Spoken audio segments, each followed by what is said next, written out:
अध्याय 15 के प्रश्नावली 4 का छठवां प्रश्न है। एक ठोस गोले को जिसकी त्रिज्या 10.5 सेंटीमीटर है को पिघलाकर कुछ छोटे शंकु बनाए गए, जिनमें की प्रत्येक की त्रिज्या 3.5 सेंटीमीटर और ऊंचाई 3 सेंटीमीटर है। बनाए गए शंकु की संख्या ज्ञात कीजिए।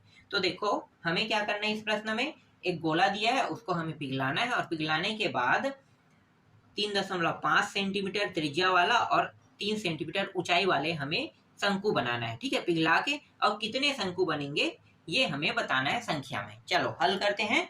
तो यहाँ पे जो दिया है उसको लिख लेते हैं। ठीक है, इस प्रश्न में तो क्या क्या दिया है भाई, तो प्रश्न में दिया है गोले की त्रिज्या।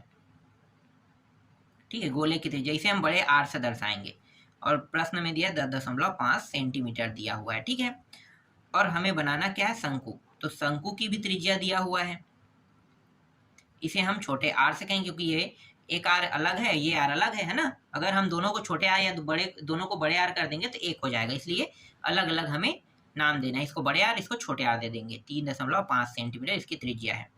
फिर शंकु की ऊंचाई प्रश्न में कितना दिया है, 3 सेंटीमीटर दिया हुआ है। ठीक है, और निकालना हमें क्या है, हमें निकालना है शंकु की संख्या। तो उसको भी लिख लेते हैं। ठीक है, माना शंकु की संख्या को हम क्या नाम दे देते हैं, हम नाम n दे देते हैं। ठीक है, नंबर। तो हम मान लेते हैं शंकु की संख्या क्या है, n है। ठीक, अब मैं क्या करूंगा, एक तो शंकु और जो गोले दोनों के आयतन को मैं क्या करूंगा, तुलना करूंगा। ठीक है, तो मैं यहाँ पे बता दूंगा कि यहाँ पे दोनों का आयतन क्या है, बराबर है। ठीक है, बराबर है मतलब क्या है, तुलना कर रहे हैं। ठीक है, एक दूसरे को। तो एक साइड में क्या रखूंगा, शंकु का आयतन, दूसरे साइड में क्या करूंगा, दूसरे साइड में गोले का आयतन लिखूंगा। तो यहाँ पे मैं लिख लेता हूं शंकु का आयतन। ठीक है, इसके बराबर क्या है, गोले का आयतन। आयतन दोनों एक दूसरे के बराबर है कह रहे हैं। और इसके साथ गुणा क्या रहेगा, ये संख्या, क्योंकि हमें शंकु की संख्या निकालना है ना, तो हमें गुणा किस साइड करना है, जिसकी संख्या हमें निकालना है उस साइड में हमें n का गुणा कर देना है। तो हम इसी साइड में n का गुणा करेंगे। ठीक है, चलो शंकु का सूत्र लगाओ, क्या होता है, 1/3 पाई r स्क्वायर h, यही होता है। ठीक है, गोले का सूत्र क्या होता है, गोले का आयतन का, तो 4/3 पाई r का 3 घात। ठीक है, ये होता है गोले का सूत्र। तो n गुणित 1/3 पाई, आर का मान कितना है भाई, 3.5 गुणित 3.5, 2 बार लिखना है क्योंकि आर का वर्ग है ना। और फिर ऊंचाई कितना है, 3 है, इस तरीके से। इसी प्रकार से हम क्या करेंगे, इसको भी लिख लेंगे, 4/3 पाई, आर का मान 10.5 गुणित 10.5 गुणित 10.5, इस प्रकार से। फिर n गुणित 1/3। ठीक है, 3 को हम चाहे तो यही से कटा सकते हैं, यहाँ पे देख सकते हो। चलो इसको बाद में कटाएंगे। ठीक है, पहले हम थोड़ा सा इसको हल कर लेते हैं। देखो, ये जो 3.5 है, इसको मैं 35 बटा कितना लिख सकता हूँ, दशमलव का 1 और इसके बाद संख्या कितना है, 0। ठीक है, तो 35/10 लिख सकता हूँ। अगर मैं इसे भाग दूँ तो वापस 3.5 प्राप्त होगा, है ना। इसका मतलब मैंने 10 नीचे में लिखा वो सही है। इसके बाद ये भी, इसको ऐसा लिख सकते हैं। ठीक है, और ये रहा 3। फिर 4/3 पाई गुणित, इसको मैं लिख लेता 10.5 को 105 बटा, देखो दशमलव का 1, दशमलव बाद कितने संख्या 1, तो 0। ठीक है, तो ये सभी क्या बन जाएगा, 105/10 बन जाएगा, इस तरीके से। ठीक है, दशमलव वाले को हल करना थोड़ा सा दिक्कत होता है ना हल करने में, तो हम उसको क्या करेंगे, दशमलव को हटा के सीधा हल कर लेते हैं। तो देखो, मैं आपको हल करके दिखाता हूँ अब। ठीक है, देखो यहाँ पे दूसरे साइड में देखो, नीचे में 3 है, सभी गुणा के फॉर्म में, सभी गुणा के फॉर्म में, है ना। कहीं पे जोड़ना घटाना नहीं है ना। तो क्या होगा जानते हो, सेम टू सेम, जैसे नीचे वाले पद कट जाएगा, तो मैं यहीं से काट देता हूँ। नीचे में ये है और नीचे में ये है, ये कट गया। ठीक है, देखो यहाँ पे भी नीचे में देखो 10 है, यहाँ भी 10 है, कट गया। यहाँ पे नीचे में 10 है, यहाँ भी नीचे में 10 है, सेम टू सेम है, कट गया। नीचे वाला ही नीचे से कटेगा। ठीक है, दोनों साइड में देखना बराबर अगर लगा हो, सभी मान गुणा में हो, तो नीचे नीचे वाला नीचे से कट जाएगा, ऊपर वाला ऊपर से कटेगा। ठीक है, और देखो कुछ कट रहा है क्या? नहीं कट रहा है। लेकिन ध्यान दे, तो ये जो 35 है, 35 के पहाड़ा में कितने बार में आया था? 3 बार में। तो मैं यहाँ से ऊपर से 35 एकम एक बार में इसको काट देता हूँ और ये कट जाएगा 35 तिया से। सेम 35 एकम और ये 35 तिया। ठीक है, कट गया। ठीक, और कुछ कट रहा है क्या? यहाँ पे देखो ये 3 कट रहा है, 3 एकम ये कट गया। पाई देखो दोनों सेम है ना, सेम टू सेम लेवल में है, ऊपर ऊपर में दोनों, तो दोनों ये भी कट गया। और देखो और कुछ कट रहा है क्या यहाँ पे?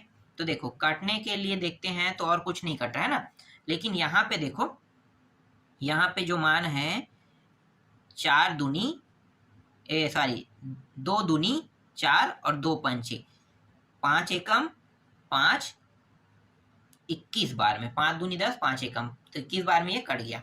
बचा क्या?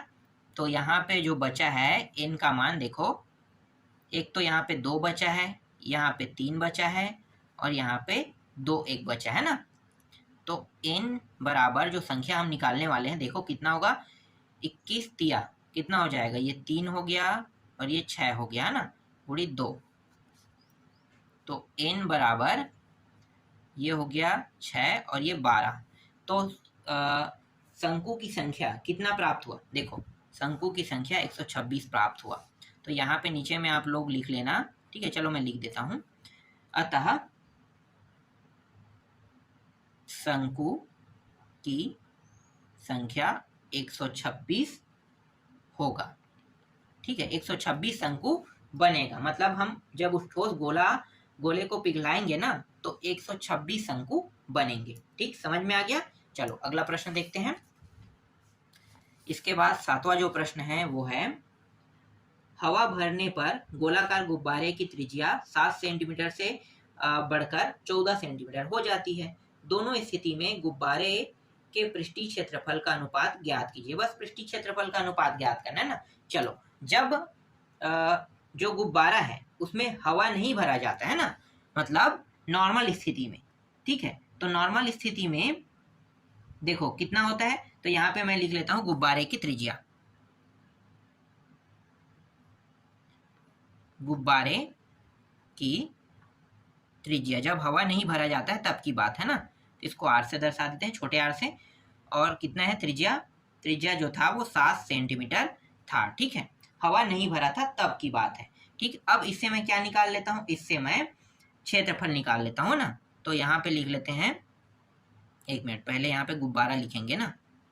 तो गुब्बारे का पृष्ठीय क्षेत्रफल, क्षेत्रफल का सूत्र क्या होता है? तो आपको पता है 4 पाई आर स्क्वायर। गोले का जो क्षेत्रफल का सूत्र है वो यही होता है ना, 4 पाई आर स्क्वायर। बिल्कुल, तो 4 गुणित पाई, आर का मान कितना है? 7। तो ये 7 का इस तरीके से 7/7 लिख लेते हैं। ठीक है, इन सभी को गुणा करेंगे, 7 गुणित 7 गुणित 4, इन सभी का जब मैं गुणा करूंगा तो 196 आएगा। 196 पाई इस तरीके से लिख लेते हैं। ठीक है, तो गुब्बारे का पृष्ठीय क्षेत्रफल का मान कितना आया? इतना आया। और ये क्षेत्रफल है, इसका मतलब क्या है? सेंटीमीटर स्क्वायर होगा। ठीक है, अब गुब्बारे में जब मैं हवा भरता हूँ तब देखते हैं। ठीक है, तो यहाँ पे लिखो गुब्बारे में हवा भरने पर त्रिज्या, है ना, गुब्बारे में हवा भरने पर त्रिज्या, इसको बड़े आर से दर्शा देते हैं। ठीक है, तो हवा भरने पर ये दुगुना हो जाता है, 14 सेंटीमीटर हो जाता है। ठीक है, तो इसका क्षेत्रफल निकाल लेते हैं। तो गुब्बारे की पृष्ठीय क्षेत्रफल, नहीं, यहाँ पे ऐसे लिखेंगे, हवा भरने पर गुब्बारे की पृष्ठीय क्षेत्रफल। क्षेत्रफल का सूत्र तो वही रहेगा 4 पाई, लेकिन आर को हम बड़ा लिखेंगे। ठीक है, इस तरीके से। तो 4 गुणित पाई का पाई जैसा लिख लेते हैं। ठीक है, आर का मान कितना है? 14, तो 14 गुणित 14 इस प्रकार से लिख लेते हैं। ठीक है, 4 पाई, और इसको हम लिख लेते हैं, कैसे लिखेंगे? 4 पाई है और ये जो है ये कितना है? 196 है ना। तो 196 को भी हम गुणा के फॉर्म में इस तरीके से 14 गुणी 14 196 होता है, इस तरीके से लिख लेते हैं। ठीक है, ठीक, अब करेंगे क्या? अनुपात निकालना है। तो अनुपात कैसे निकालते हैं? देखो, गुब्बारे का पृष्ठीय क्षेत्रफल और हवा भरने पर गुब्बारे के पृष्ठीय क्षेत्रफल एक दूसरे को क्या कर देंगे, भाग दे देंगे। उसी को तो हम अनुपात कहते हैं ना। तो हम इसे लिखेंगे कैसे, पहले अनुपात में लिखना है हमें। तो यहाँ पे मैं लिख लूंगा गुब्बारे का पृष्ठीय क्षेत्रफल, ठीक है, अनुपात हवा भरने पर, ठीक है, यहाँ पे हवा भरने पर गुब्बारे का पृष्ठीय क्षेत्रफल। अब यहाँ पे लिखो हवा भरने पर गुब्बारे का पृष्ठीय क्षेत्रफल, ठीक है, इस प्रकार से। तो एक साइड में हम क्या करेंगे, गुब्बारे का पृष्ठीय क्षेत्रफल का मान रखेंगे, कितना है देखो 196 पाई। तो यहाँ पे मैं लिख लेता हूँ 196 पाई, ठीक है, और इनका मान है 4 पाई गुणित 196। इसको और कैसे लिख सकते हैं, इसको लिख सकते हैं 196 पाई अपान 4 पाई गुणित 196, ठीक है। 196 कट गया, पाई पाई कट गया, बचा कितना 1/4। तो इसका जो मान आया वो कितना आया 1:4। यही क्या है इस प्रश्न का उत्तर है, ठीक है। इस तरीके से आपका 7वां प्रश्न भी कंप्लीट हो गया। चलो 8वां प्रश्न देखते हैं। देखो 8वां प्रश्न क्या है, एक गोले का आयतन ज्ञात कीजिए। हमें गोले का आयतन ज्ञात करना है ना, जिसका पृष्ठीय क्षेत्रफल 154 वर्ग सेंटीमीटर दिया हुआ है। चलो बहुत सरल प्रश्न है, बहुत आसानी से यह हल हो जाएगा, ठीक है। यहाँ पे जो मान दिया है उसको पहले मैं क्या करूंगा, लिख लूंगा, ठीक है। तो दिया क्या है, गोले का पृष्ठीय क्षेत्रफल दिया हुआ है, पृष्ठीय क्षेत्रफल, ठीक है। पृष्ठीय क्षेत्रफल का मान कितना दिया है 154, और 154 जो दिया है ये किस में दिया है, 154 दिया है वो वर्ग सेंटीमीटर में दिया है ना। तो वर्ग सेंटीमीटर, तो मतलब इस प्रकार से हम सेंटीमीटर स्क्वायर इसे लिख लेंगे, ठीक है। ठीक, अब गोले के पृष्ठीय क्षेत्रफल का सूत्र लगा देते हैं। तो लगाओ यहाँ पे। तो यहाँ पे मैं लिख लेता हूँ गोले का पृष्ठीय क्षेत्रफल, ठीक है। इस बार लगा है ये सूत्र वाला है। तो 4 पाई क्या होता है, आर स्क्वायर होता है, बिल्कुल। तो यहाँ पे लेफ्ट हैंड साइड में मैं ये मान रखूंगा 154, और यहाँ पे 4 पाई गुणित आर का मान कितना होगा, है ही नहीं आर का मान, तो आर का मान पहले निकालेंगे ना, तभी तो हम आयतन निकाल पाएंगे। तो आर का मान ज्ञात करते हैं। तो 154, एक सेकंड, 154 ये 4 गुणित पाई का मान 22/7 गुणित आर का वर्ग,